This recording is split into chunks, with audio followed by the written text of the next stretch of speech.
সমুদ্রে মাছ ধরায় ৫৮ দিনের নিষেধাজ্ঞা দিয়েছে সরকার। এ সময় কোনো ধরনের নৌযান ব্যবহার করে মাছ ধরা যাবে না।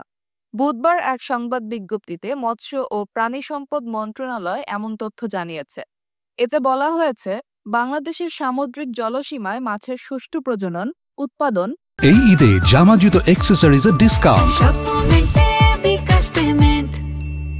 সামুদ্রিক মৎস্য সম্পদ সংরক্ষণ এবং টেকসই মৎস্য আহরণের জন্য ১৫ এপ্রিল থেকে ১১ জুন পর্যন্ত মোট ৫৮ দিন সব ধারায় নিষেধাজ্ঞা দেওয়া হয়েছে।